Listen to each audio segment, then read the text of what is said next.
কুশলী হওয়া, কৌশল অবলম্বন করা। আল হরব খুদা, যুদ্ধ, এখানে কিছু ধোঁকাবাজি, এখানে কিছু কৌশল অবলম্বন করা, এটা বৈধ, এটা যুদ্ধের অংশ। বলি ইয়া রাসূলুল্লাহ, আমাকে একটু অনুমতি দেন, আমি একটু অভিনয় করব। নবীজি বলেন আচ্ছা অনুমতি দিলাম। আচ্ছা তা আমি যাই। এবার ওই শত্রু ধরার জন্য সে দৌড় দিছে, খবর পাইছে সে কোথায়, আগে আগে বের হয়ে গেছে। সে দৌড় দিছে, 12 মাইল দৌড়েছে। সুবহানাল্লাহ কয় না? এ তোমরা কি মরে গেছো না ঘুমাইছো যুবকরা? একটু জোরে সোরে কও না সুবহানাল্লাহ। 12 মাইল দৌড়েছে। এটা কি এই ফেঞ্চুগঞ্জের রাস্তা? এটা কি গোলাপগঞ্জের রাস্তা? এত এবড়ো খেবড়ো পথ, উঁচু নিচু পাহাড়, টিলা, বালির ঢিবি, খোঁচা খোঁচা পাথর, এই পাথরের মধ্যে দিয়া 12 মাইল দৌড়েছে। দৌড়াইতে সময় নামাজের টাইম হয়ে গেছে।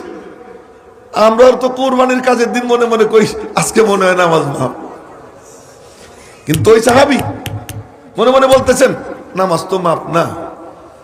তো আল্লাহরে কয় যে আল্লাহ, নামাজ না পড়লে তুমি রাখ, নামাজ পড়তে গেলে নবীজির দুশ্মন হাতছাড়া হয়, তোমারও আমি রাগ বানাবো না, নবীজির দুশ্মনও ছাড়বো না। নবীজির কাছে থাকলে ফতোয়া তাকে জিজ্ঞেস করতাম, নবীজির কাছে তো আমি নাই, এখন তো আমি দূরে, তা আমার ফতোয়া আমি দেই। বলতেছি আল্লাহ রে, আমার ফতোয়া আমি দেই, মাঝখানে কোনো পর্দা নেই, মাঝখানে কোনো পর্দা নেই, মালিকের সাথে কথা বলতেছি, আমার ফতোয়া আমি দেই। আল্লাহ তুমি রাগ করো না। কি আমি দৌড়াবো আর নামাজ পড়বো? জোরে সুবহানাল্লাহ কওয়া যায় না? আমি দৌড়াবো আর নামাজ পড়বো। এখানে ইমাম বুখারী বাব কায়েম করেন, বাবু সালাতিত তালিবি ওয়াল মাতলুব। মতলুব হলো কাফের, তালেব হলো সাহাবী। মতলুব হলো কাফের, তালেব হলো সাহাবী। বাবু সালাতিত তালিবি ওয়াল মাতলুব। তালেব মতলুবের নামাজ, অনুসন্ধানকারী হলো তালেব, যাকে অনুসন্ধান করে সে হলো মতলুব, অনুসন্ধানকারী, আর যাকে অনুসন্ধান করতেছে এর নামাজ। এবার নামাজ পড়েন, কেমনে নামাজ পড়েন? চোখ হলো ওর দিকে।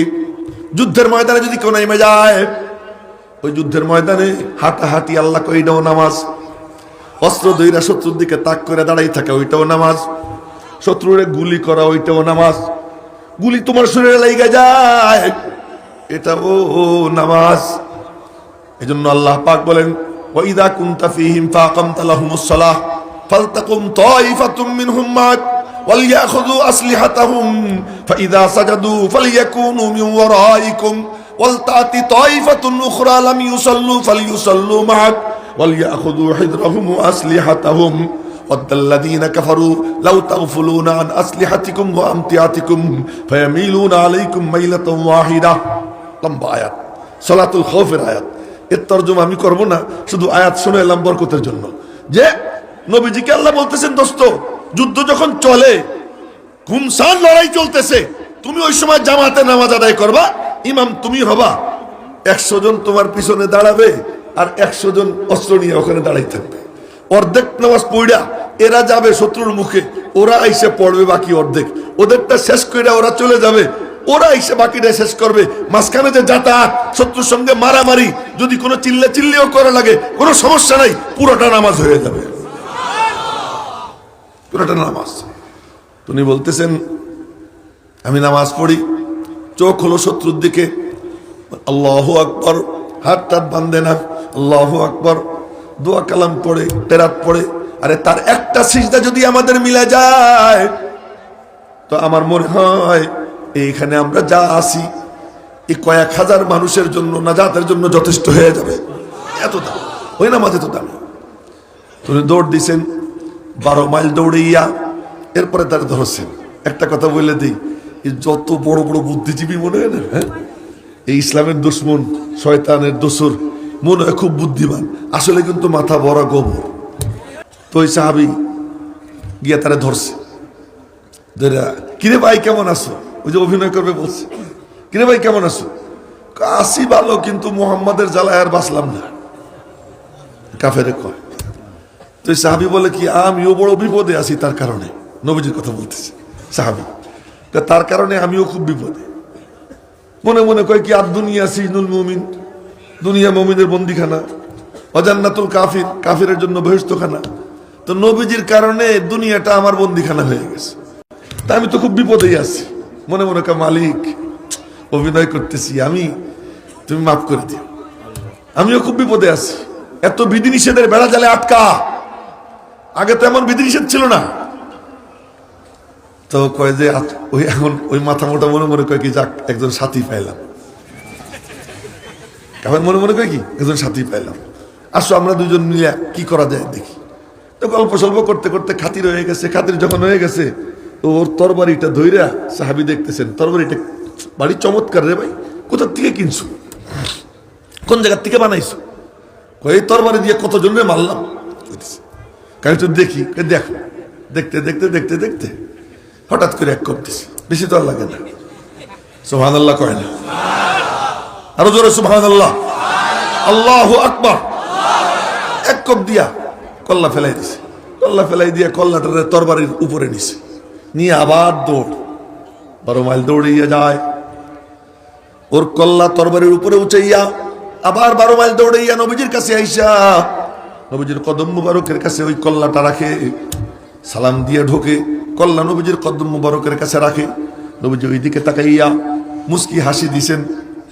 এবার সাহাবী নবীজির দিকে চাইয়া দেখে নবীজির চেহারা খুশিতে উজ্জ্বল, খুশিতে উজ্জ্বল হয়ে গেছে। নবীজি বললেন, বেটা কি পুরস্কার চাবা চাও? সাহাবী বলতেছে, কি পুরস্কার চাও?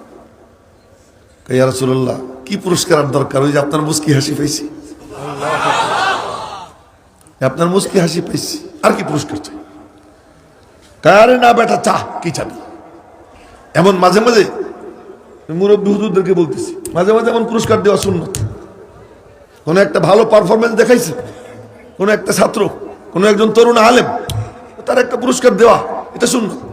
এক সাহাবী নবীজির ওযু করাইছে, ওযু করাইছে তো ওযুর খেদমতটা বড় চমৎকার হয়েছে, খুশি হয়ে গেছেন নবীজি।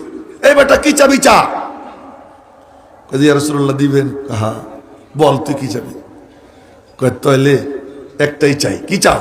আসআলুকা মুরাফাকাতাকা ফিল জান্নাহ। সুযোগ পেয়ে গেছে। আসআলুকা মুরাফাকাতাকা ফিল জান্নাহ, জান্নাতে আপনার পাশাপাশি থাকতে চাই। নবীজি বললেন, ফাআইন্নি আলাইহি বিকাসরাতিস সুজুদ। ওই সাহাবী তালিম দিচ্ছেন, কোন বুজুর্গ যদি বলে কি পুরস্কার চাপা চাও, তখন আমার মনে করেন না হুজুর থাক, দরকার নেই, কথা কইও না। এই টাইমে দেওয়ার টাইম, এটা নেওয়ার টাইম, নিয়ে নাও, বলো আমি এটা চাই। তো নবীজি বললেন, বেটা কি চাবা চাও? দিবেন? কাহা। তো নবীজির হাতে ছিল খেজুরের লাঠি, একটা খেজুরের ডাল, ওই ডালটা আমার দিয়ে দেন। ডাল দিয়ে কি করবি? ডাল দিয়ে কি করবি? কিয়ামতের দিন কত কোটি কোটি মানুষ ওই ভিড়ের মধ্যে আমার চিনবেন, যদি না চেনেন এই ডালটা নিয়ে রাখি, এটারে সালাই সুলাই আতর টাতর দিয়া এটারে যত্ন করে রাখবো, ইন্তেকালের আগে আপনজনদেরকে বলবো যে এই ডালটা আমার কাফনের কাপড়ের মধ্যে দিয়ে দিস। এটা নিয়ে হাসরের ময়দানে উঠবো, হাসরের ময়দানে উঠবো। আপনি যদি না চেনেন বলবো আমি ওই সেই ডালওয়ালা।